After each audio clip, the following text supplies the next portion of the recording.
کی اقوال موجود ہیں جو توحید پر مر جائیں، جو دوسری حدیثیں بھی اس کی تائید کرتی ہیں. تو قرآن کو دماغ سے سمجھ کر فتوے. ایسے بہت سارے مسائل آج آتے جا رہے ہیں. جہاد کا مسئلہ لے لیجیے، پکڑنا مارنا، ولی الامر حاکم وقت ہے، ارے ڈش یہ غلط چیز ہے، یہ خلاص یہ مسلمان نہیں ہے، کافر ہے، کفر کا فتویٰ. تکفیر ایک بڑا مسئلہ ہوا ہے نا. یہ سب صحابہ کا منہج نہیں ہے، یہ خوارج کا منہج ہے. یہ غلط منہج ہے، غلط فہم ہے. یہ قرآن حدیث کو غلط سمجھنا ہے. جیسے کہتے ہیں وَمَن لَّمْ يَحْكُم بِمَا أَنزَلَ اللَّهُ فَأُولَٰئِكَ هُمُ الْكَافِرُونَ فَأُولَٰئِكَ هُمُ الظَّالِمُونَ فاسقون کافرون. 3 قسم کی آیتیں آئی ہیں قرآن میں. جو اللہ نے جو حکم دیا ہے، اللہ نے جو فیصلے کیے ہیں، اس کے مطابق جو فیصلے نہیں کرتا ہے دنیا میں، وہ فاسق ہے. ایک جگہ کہا اللہ نے، دوسری جگہ ظالم، تیسری جگہ کافر ہے. فتویٰ دیتا ہے، لوگوں کو بتاتا ہے. یہ اللہ ہدایت دے اس کو کہ اگر ایک مرتبہ اللہ کے حکم کے خلاف فیصلہ کرے گا کوئی حاکم، کوئی بادشاہ، تو وہ فاسق ہو جائے گا. اگر 2 مرتبہ کرے گا تو ظالم ہو جائے گا. 3 مرتبہ کرے گا تو کافر ہو جائے گا. آؤٹ آف باؤنڈری، اسلام سے باہر، کفر کا فتویٰ. یہ غلط ہے. کس نے کہا؟ کیا یہ فہم سلف ہے؟ یہ تکفیر جو تم کہتے ہو، یہ تم کہتے ہو یہ کافر وہ کافر. یا اور ایک اس کی مثالیں میں ایسے بھی دوں. ایک آدمی جو ہے غلط کام کر رہا ہے، مثال کے طور پر نماز صحیح طریقے سے نہیں پڑھتا ہے سنت کے مطابق، اب اس کو سیدھا اس کی نماز ہی قبول نہیں ہوتی، فتویٰ لگانا. یا کہیں کہ ایک آدمی کوئی غلطی کر رہا ہے، اب اس کو کہنا کہ یہ کافر ہے، یہ مشرک ہے، اس کو اسلام سے باہر نکال دینا. کیا یہ صحابہ کا منہج ہے؟ کیا یہ صحابہ کا فہم رہا؟ صحابہ نے ایسے فتوے لگائے؟ صحابہ نے ایسے بیان کیا؟ نہیں.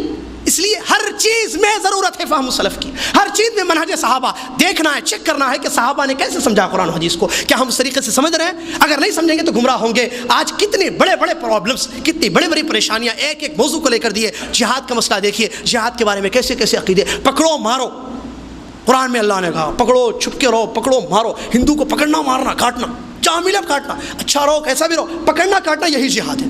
جہاد کا مفہوم آج کیا ہے اور کیسا اس کا، کیا صحابہ کا فہم ایسا رہا؟ کیا صحابہ نے ایسے سمجھا جہاد کو؟ قرآن میں جس جہاد کا ذکر ہے، حدیثوں میں جس جہاد کا ذکر ہے، اس کے لیے کیا کنڈیشنز ہے، کیا شروط ہے، کیا اصول ہے، جو کتاب و سنت کی روشنی میں علماء کرام نے درج کیے ہیں، تصنیف کی. علامہ البانی رحمۃ اللہ رحم فرمائے کیسی زبردست تفصیل سے انہوں نے لکھا ہے اپنی کتاب میں کہ جہاد کے لیے ان چیزوں کا ہونا ضروری ہے. آج دماغ سے ان کو سمجھا جا رہا ہے. قرآن کی سورہ انفال کی آیتوں کو دماغ سے سمجھ کر کہ ظاہری معنی لے کر اس کا فتووں پر فتوے دیے جا رہے ہیں کہ کاٹنا مارنا ضروری ہے وغیرہ وغیرہ. کہنے کا میرا مقصد، یہ مثالیں ہیں.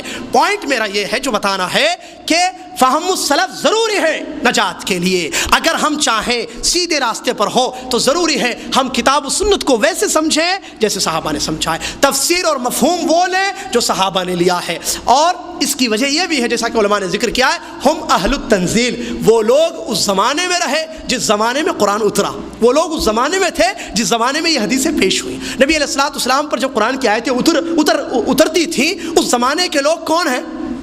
صحابہ. نبی علیہ الصلوۃ والسلام حدیثیں جب بتاتے تھے، ایسے کرو ایسے، بہت ساری حدیثیں کس کے سامنے بیان ہوئی ہیں؟ صحابہ. اور وہ اہل اللغہ ہیں، اہل فصاحہ و بلاغہ، عربی زبان فصیح بلیغ جاننے والے، آیتوں کا مطلب مفہوم معنی اس کی تفسیر ہم سے زیادہ سمجھنے والے وہ لوگ. لہٰذا وہ ہم سے زیادہ دین سمجھتے ہیں، ان کے طریقے پر سمجھنا ضروری ہے. اسی طریقے سے چونکہ یہ لوگ شاگرد رہے اللہ کے نبی محمد صلی اللہ علیہ وسلم کے، قرآن کی تعلیم صحابہ کو کس نے دی؟ جواب، نبی محمد صلی اللہ علیہ وسلم. کس نے سمجھایا قرآن کی آیتیں صحابہ کو؟ تفسیر کس نے بتائی؟ نبی صلی اللہ علیہ وسلم نے. حدیثیں نبی علیہ الصلوۃ والسلام نے کس کو سکھائے؟ صحابہ کو جو حدیثیں ملی، جو حدیثوں کو انہوں نے سمجھا عمل کیا، سکھانے والے ان کے معلم، ان کے مدرس کون تھے؟ محمد صلی اللہ علیہ وسلم. کیا ان کی تعلیم میں کوئی غلطی ہو سکتی ہے؟ ہاں، بعد میں لوگ گڑبڑ کر سکتے ہیں. یہ ذرا اندر کی باتیں میں بتا رہا ہوں. آپ پوچھتے کیا بات ہے؟ وہ بھی مولوی، یہ بھی مولوی، یہ کہتا ہے یہ کرنا نہیں ہے، وہ کہتا ہے کرنا نہیں ہے. اس کو صحابہ کا منہج نہیں پڑھایا گیا، اس کو تعلیم دینے والے میں گڑبڑ ہو سکتی ہے. لیکن صحابہ کو جنہوں نے تعلیم دی وہ محمد الرسول اللہ صلی اللہ علیہ وسلم، جن پر وحی اترتی تھی، وہاں کوئی خلل نہیں تھا، کوئی گڑبڑ نہیں ہو سکتی تھی. لہٰذا آج بھی مدرسوں میں ہو یا کہیں بھی جو صحابہ کے منہج پر تفسیر حدیث وغیرہ پڑھایا جاتا ہے، وہ بچے وہی منہج لے کر نکلتے ہیں اور وہی منہج دنیا میں پھیلاتے ہیں.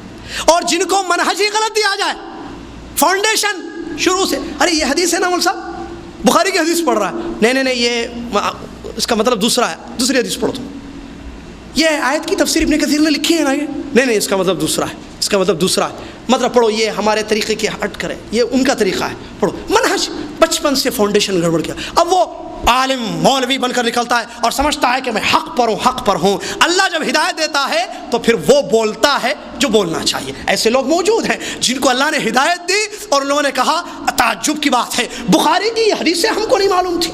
ہم خاندانی جو ہے علماء، ہمارا خاندان عالم، ہمارے چاچا عالم، ہمارے دادا عالم، ہمارے باپ عالم، اور ہم نے پڑھا اور یہ کہا کہ وہ حدیث نہیں مانوں گا میں جو حدیث میرے طریقے پر نہ ہو.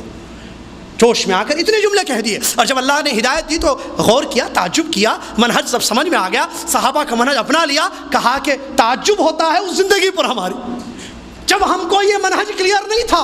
ہم پڑھ چکے ہیں، درس دے چکے ہیں، لیکن یہ حدیث ایسے لگتا ہے یہ حدیث ہم نے پڑھی ہی نہیں ہے.